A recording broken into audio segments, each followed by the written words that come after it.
ఒక విచిత్రమైన విషయం అడగాలి అనంత్ గారు. హ్మ్. మీరు 20 ఏళ్లుగా ఇండస్ట్రీలో ఉన్నారు. అంతకుముందు 19 70వ ఏళ్ళు దశకం నుంచి హ్మ్. అదే 19 ఏళ్ళు దగ్గర దగ్గర. హ్మ్. హ్మ్. 70వ దశకం నుంచి పనిచేస్తున్న పెద్ద పెద్ద మహానుభావులతో మీరిప్పుడు పనిచేస్తారు కలిసి. హ్మ్.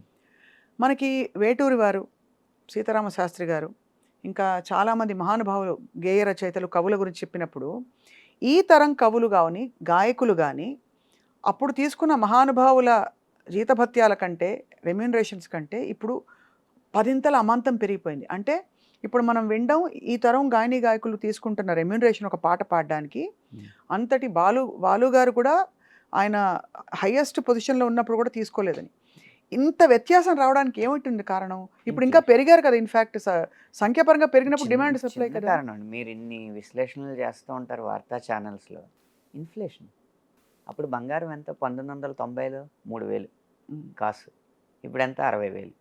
అది అంటే కానీ ఇది గమనించారు కదా! హ్మ్. పాటకి 5,00,000, 6,00,000, 12,00,000 తీసుకుంటున్న గాయనీ గాయకులున్నారు. అవును సార్. ఏనాడు మనం వినలేదు. మనం 15,00,000 40,00,000 తీసుకున్నాడు ఒక గాయకుడు. ఎవరు సార్? చెప్పకూడదు.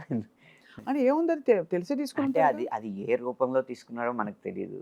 అది వైట్ ఎంతో తెలీదు. బ్లాక్ ఎంతో మనకు తెలీదు. హ్మ్. అది తెలియనప్పుడు మనం చెప్పి ప్రూఫ్ లేదనుకోండి కరెక్ట్. పేరు చెప్పకూడదు. కానీ అలా పెద్ద పెద్ద అలాంటి సమాచారం కూడా ఉంది. సమాచారం అలా హ్మ్. తీసుకుంటున్న గాయనీ గాయకులున్నారు. హ్మ్. అంటే నిజంగా ఇవాళ ఇండస్ట్రీలో నిలదొక్కుకుంటే కాసుల పంటే. అంటే ఇక్కడ నిలదొక్కుకోవడం కంటే కూడా అండి వచ్చిన సక్సెస్ అనేది ఎలాంటిదనేది హ్మ్. ముఖ్యం. తెలియకుండా ఒక ఒక పాట అన్నీ కలిసొచ్చి అది 1000 మిలియన్లకెళ్ళిపోయిందనుకోండి. అమాంతం అమాంతం పెరుగుతదంతే. వ్యాపారాన్ని బట్టే ఉంటది ఏదైనా. అంతే. అంతే. అది అది హ్మ్. ఖచ్చితంగా అది దాన్ని గౌరవిస్తూనే హ్మ్. మీకెప్పుడైనా లీన్ పీరియడ్స్ వచ్చాయా? మీరొచ్చిన కొత్తల్లో గాని, అంటే కొంత ఖాళీ ఉన్న సమయాలొచ్చి, ఏమిటి నేను అని వచ్చిన ఒక 10 నెలలు అంటే అప్పుడప్పుడు ఒక పాట రావడం అలా అయింది గానీ, ఆ తర్వాత నుంచి ఎప్పుడు పొద్దున్న లేస్తే అయ్య బాబోయ్! ఆయనకి పాట ఇవ్వాలి అన్న ఇదితోనే గానీ, ఈరోజు ఏం పాట లేదు రాయడానికి అన్న రోజు ఎప్పుడూ లేదు నాకు. ఈ 19 సంవత్సరాలు. చాలా గొప్ప వరం మీకది. హ్మ్. అంటే బహుశా మీరు అనుకుని ఉండరు కదా! అనంత్ గారు? నేను అనుకున్నాను.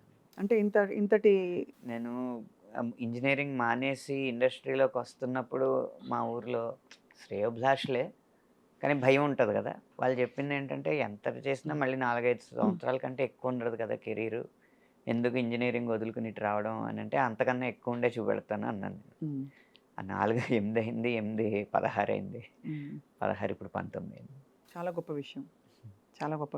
అది ఖచ్చితంగా మీ ఏంటి ప్రారబ్ధం అంతే. ఆ! మీ అంతే ఖచ్చి పూర్వజన్మ పుణ్యం అంతే. పూర్వజన పుణ్యంతో పాటు మీ ప్రతిభండి.